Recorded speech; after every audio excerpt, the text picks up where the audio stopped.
All right, this is Live with Michelle Van, where we talk about health, wealth, and spirituality. And today we are here with Miss Shaunita Phillips. Hello.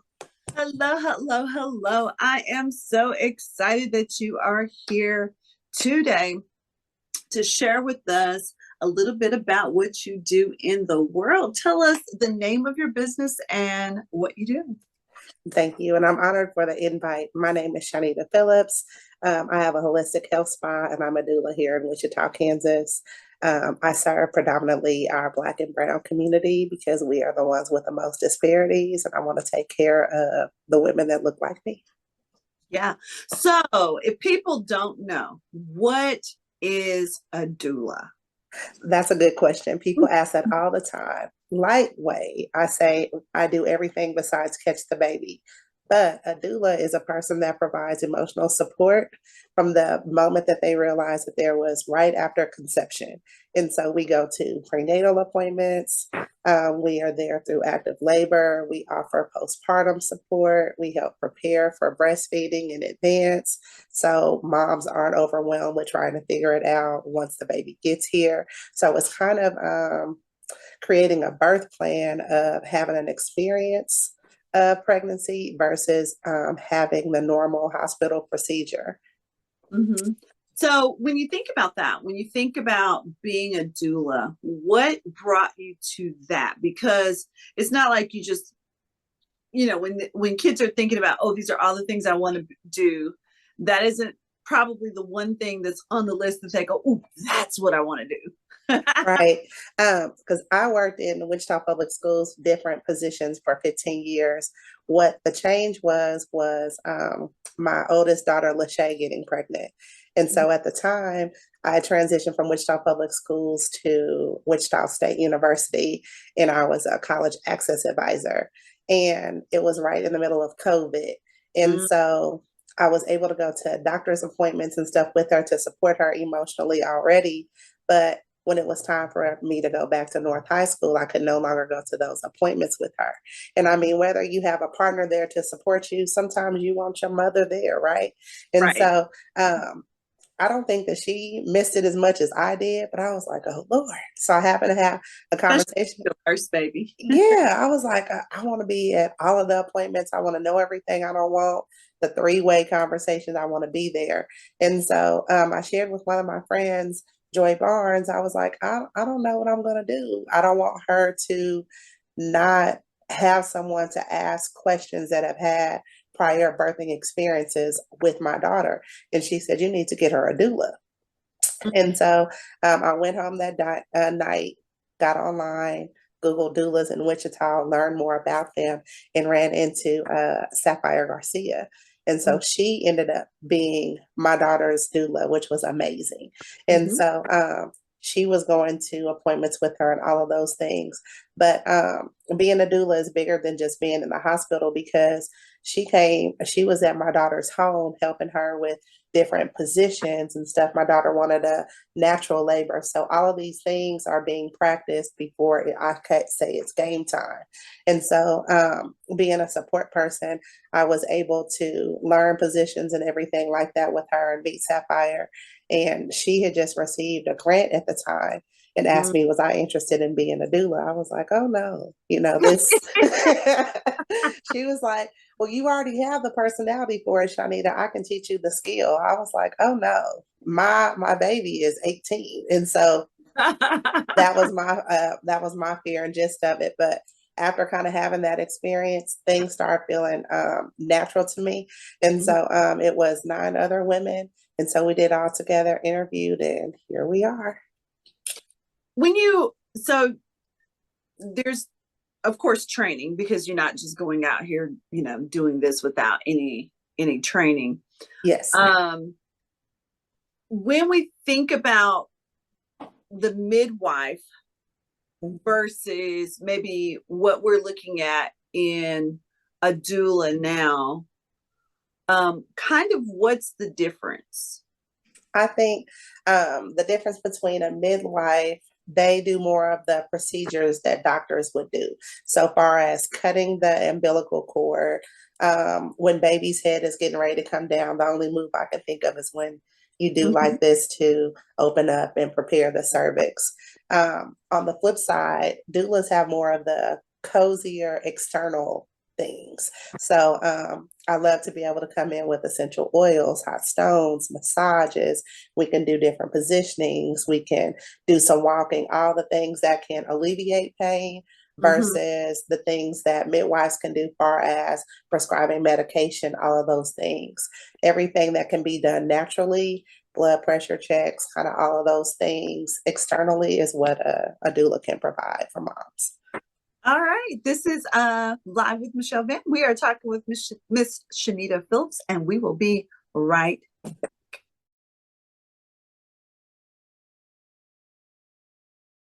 All right, all right. We are back. We are back. We were talking about being a doula and the difference between kind of a midwife and a doula, because I think people have heard of midwives because especially if you were born in the South, you might not have gone to a hospital. You might have had a midwife. And so what I hear you saying is that the difference really is in this doula space is that you're creating an environment so that a mother is doesn't have that traumatic sort of things happening in her head. Yes, I'm in a hospital, or yes, I'm choosing to have a home birth, but I'm doing it in a way that is not so institutionalized and so sterilized, in the sense that it's, hospital. But I'm bringing comfort and things that bring comfort. Do I understand that correctly? Yeah, that's perfect. I think you're saying it more in a nicer way than probably what I'm going to say. Doulas and midwives were there. We are systematically now doing things in the hospital. We are doing all the things that before modern technology was here. These these were how our ancestors were having babies. We Right. had to use what we had access to, which were oils and herbs, and we had a beautiful village. You Mm-hmm. remember back in the day Right. where you couldn't even come out the house for 6 weeks and do Baby. all of these things. You know what I'm saying? And so now, looking at things compared to a hospital procedures, what I would say, we're bringing the baby into the hospital to be checked, exposed to germs and all of those things within the first week. Right. And so those are the things now that systematically we can't control, because that is now the policy, that is the norm. If you Mm-hmm. don't, you can get into trouble for not doing these things Right. systematically. But being able to do, just kind of bringing back the reminding people of the traditions and the indigenous culture of how we supported, you know what I'm saying, mothers at the time. And so just thinking about those in that way, it was always, women surrounded around other women, a Yeah. woman with a towel on the head, one mother holding the leg, the other one pushing, just kind of all of these things, another one prepared with all the things, being prepared for the baby and all the things versus the bright light, the stainless steel bowl, kind of just all of these things, kind of just letting things flow naturally. With the doula, I say the difference is there's different kinds. For me, I'm a full spectrum doula, which means my certifications are in prenatal. And so we can kind of discuss what's healthy and what's not. And Mm, so when women go into their doctor's appointments and they talk about things like gestational diabetes and hear these long words, I can tell them kind of exactly what that means and why they are high risk and being monitored. It's just kind of being a advocate in places that they didn't even know they needed. right. So when you think about that, so let's just talk about, those kinds of things. So prenatal kinds of things, making sure they're getting the folic acid, making sure that that they understand about diabetes and how those things work. Are you bringing them into a class setting, or so are they with other people? Are you working one-on-one? How does that kind of part work? So I definitely love to spoil my clients. And so I have a prenatal class for every trimester. And Mm, so we discuss it. And so I go to appointments so I can meet the doctor so we all can be on the same page. I like to make sure that our birth plan and is created before the third trimester so doctors can understand we already have a plan versus them making a plan for us. yes. And so kind of making sure that we're already there to assess the woman's body and not give unrealistic false hope to something that may not be true. So it's important that we are there so we can understand what's going on with the body so a woman can be more prepared for what they want to do. Because sometimes you run into it. That's like, for example, being here in Wichita, if you weigh over 200 pounds, you cannot deliver in Wesley Birth Care, the birthing center. That can be Oh, someone's, or yeah, that can be someone's dream of what they think, but you don't discuss those things at the hospital until the third trimester, right? oh, That'll devastate someone, you yeah. know. So when we have an initial consultation and we talk about the birth experience, I want to discuss what is it that you want so we can know these things up front versus being devastated at the end because they have things that they have to check off during trimesters too, you know. So just kind of having the education of kind of how the system works to be on the forefront of that is a good thing to be able to do. That is good. That is good. This is Live with Michelle Van. We're talking about uh, being a doula and what does that all entail. And we will be right back.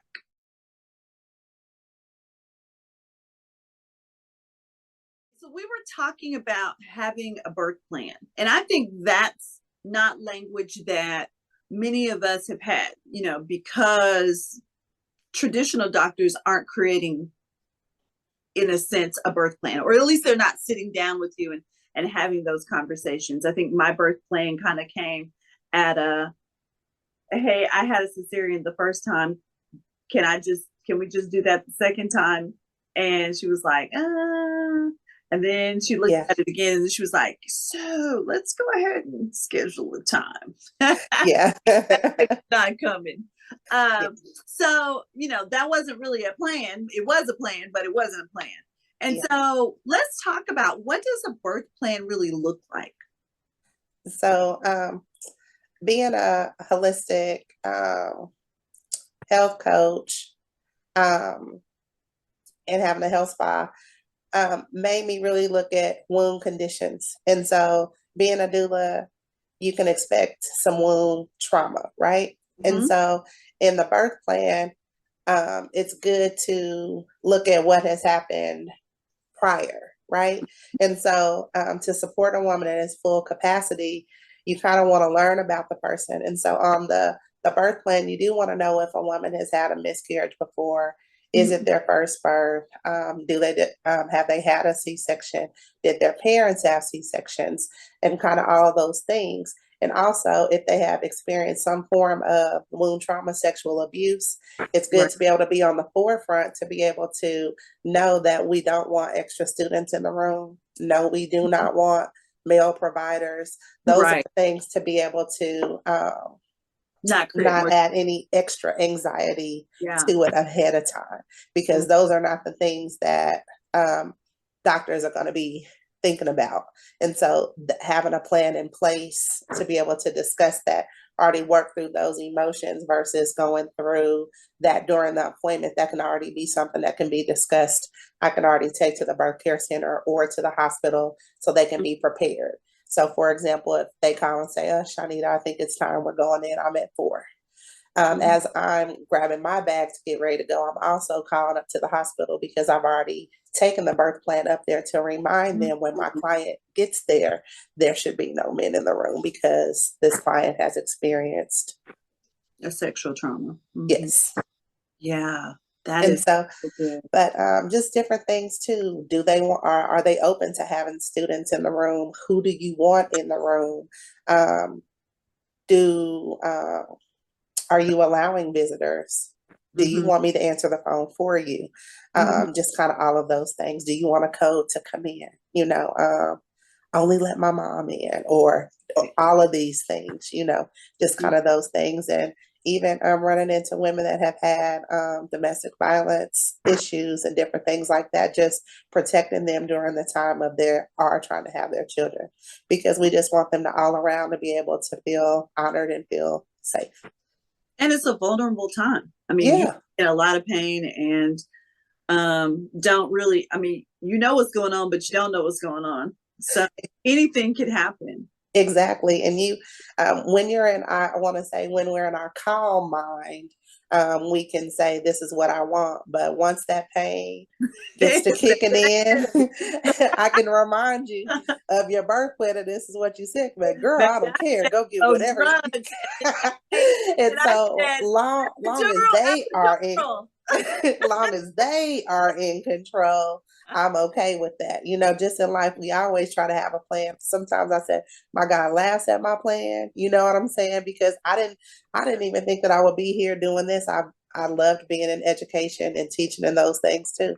But here we are, just being excited and loving just the new things that I'm doing. So, you know, I just love what I do. So let's flip from the doula piece to the sensual piece, because you have a whole spa. Yes. And how does that serve uh, in your whole scheme of what you're doing? So I think that prepared me to be a doula because for wound wellness, we specialize in intimate health. And so we have a host of teas that I like to say help you smell good and taste sweet, but also it helps tap into the things that we don't like to discuss. Far as women's conditions, you know, Black women, 80% of Black women experience fibroids by Yep. the age of 45, you Yep. know, and so there's also endometriosis, PCOS that comes with the facial hair. We got um, menopause, you know, we got perimenopause, Tabitha Brown calls her peri.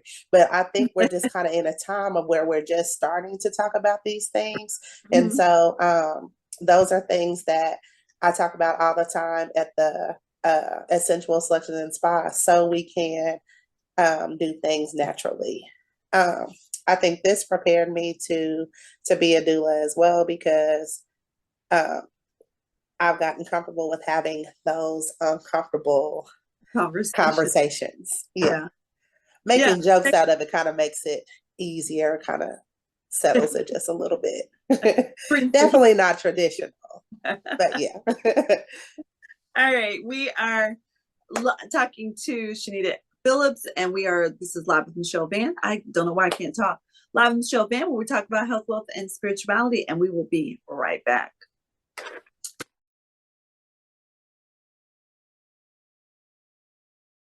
All right. So if I was going to come to the spa, what kinds of things would I be experiencing at the spa? Well, Dr. Van, I'd like to tell you that I like to promote my brand as we are the Bentley. I like to promote Come on, luxurious, the please. Bentley of intimate health. Okay. So you would come into a quiet, you know, serene setting with a waterfall. All services are served with fruit, cheese, and crackers. And so we And have when you come in, don't she's being modest about it. Baby, you come in and you get a whole charcuterie board. because Empty. that's what we deserve. We deserve the best. I love to honor the women that comes in, whether you're coming to get ear candling, you know, you get a massage on your ear to stimulate your lymph nodes, whether it's a vulnerable time of coming to get a breast detox because you experienced breast cancer and have survived it, or you're coming in to just do natural restoration for a yoni steam to help with cramping or just to keep natural juices flowing. Either way, I want it to be a private, beautiful, serene, private setting to be able to come in and relax. Okay, Every go back and explain those, because people are gonna go, she just said a what? I do what? so Come on. And I so do ear. I tell what that means. So I do ear candling. It's a beeswax candle, and so we massage the earlobes and everything around it to loosen up the wax, which is a good alternative now because we're here in allergy season in Wichita, and so your sinuses, migraines, and kind of all of those things, it helps to pull the wax out of your ears. Good solution for swimmer's ear and and pulling excess wax out.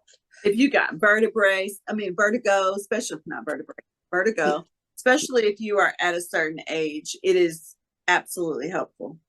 Yes, yes. We also do a breast detox, which is good for opening up the lymph nodes that are up under your underarms and all those things that can be stagnant that cause cancerous cells due to deodorant, the soaps that we use, and different things that cause blockage over time. And so that detoxes with hot stones, hot towels, a castor oil blend, all those things to open up the pores and things naturally. Um, Moving on down, I do an abdominal stimulation on your stomach, which is the same thing, a blend of castor oil. And we use hot stones, and that helps with gut health. And so, with things being stagnant as we are experiencing cramping or reaching into the stage of menopause, just keeping everything flowing because the gut controls everything. Mm-hmm. Moving down even further, we do a yoni steam. So we have a fancy pot, I like to call it a throne, that you sit on with a beautiful satin gown, and you just we customize herbs based off of an intake and assessment, and just I like to say it's like a facial for your vagina because you're getting the same steam to open up your pores for your face. You do the same thing for your intimate parts to make sure everything is still circulating and stagnant. Stagnant cells are moving to have a more free flowing menstrual cycle, and all those other things that need to flow. So does it help? So like, because we're talking about menopause, and there's a whole lot of us that are over 50. Praise God. Mm-hmm. Yes. Menstrual cycles not an issue anymore. Mm-hmm. So how does that help with menopause? For menopause, we have lost the kind of the connector of menopause of what exactly is going on here and Mm-hmm. what's going on down there, right? Mm-hmm. And so every month our body is still looking for something. And Sure. so I encourage women that have made it past. I can't wait till I make it past to do yoni steaming because it's kind of resetting those hormones because they're still there. The energy is still there to Yeah. keep the juices flowing, keep everything flowing, and because of that, it helps with moisture, it helps with circulation, and it's just bigger than just the intimate health. It's kind of helps the trigger of what our body has been looking for that reset, because you still find yourself irritable, you still find those mood swings, you still find those maybe night sweats. But the thing about reaching past that, I feel like everybody's symptom is different. And so when we go to the doctor, it kind of just gets dismissed like, oh, yeah. But Yeah. it can look different for you than it will look from someone different. But one thing that doesn't change is if you sit over a yoni pot and you open up your pores, it's the automatic connector. And so it helps to restore the mind and the body. So people said, oh my God, all of that. I want all of that. I don't care about the doula stuff. I want all of that because no more babies are coming through this body. But Yes. I do see that spa piece is something that I really, really need. How do people reach you? Yes. So I can be found on Facebook and Instagram on Sensual Selections and Spa. And my website is www.sensualselectionsandspa.com. And so I can be found there. My phone number is 316-395-0107. If someone happens to see this and it's your first time and you are interested, you can use code FIRST and you just put it in as the keyword at the end. It'll take $25 off any of the first services that you choose. Oh, yeah. Yeah. It is amazing. It is amazing that there are services, there are places. Often we say, oh, there's nothing, I'm going through this, I'm going through that, and there's nobody. And sometimes it's not that there's nobody, it's just that we don't know how to connect with those services. Yes. So I have had Shaunita services, absolutely love them. Absolutely know that when you go there, you will be treated amazingly. You will walk out and be Yeah. like, okay, that was okay, okay, because we don't always have the best services always in the neighborhood. And so, how to Yes. make sure that our services in the neighborhood feel like, look like, smell like, sound like every other service that you can get in any other part of the city. And I believe that Shaunita does that. Again, I have had service and have been absolutely pleased with everything that I've done. I brought her into some of my workshops and had her do some service with our ladies, and they were absolutely just amazed. The beautiful fruit and flowers and things that she uses that just appeal to your mind, body, and spirit are just amazing. And so, if you have not had a service from Shaunita, you need to make sure that you go and get Sensual Selection Spa. And she does have an event that's coming up in, when is it? Yes, it is July the 12th. It's our fourth annual Womb Wellness Fair. And so it's the opportunity to listen to a panel full of women, a host of amazing vendors as well, in a brunch style environment. It'll be a beautiful spread of charcuterie and just a good time. We have DJ Cadence as the DJ this time, you know, and so it's a good vibe. I think it's I created the One Wellness Fair because we need to start having these conversations. And so it's easier to listen to a panel of women that are willing to be transparent about their experiences, that we can turn around, that look like us, that we can relate to, so we can get the help and the services that we need all in one space. Absolutely. So this has been Live with Michelle Bamble. We talk about health, wealth, and spirituality. And like we tell you every week, we love you and there is nothing you can do about it. So we will see you next week. Woo! See ya. Yeah.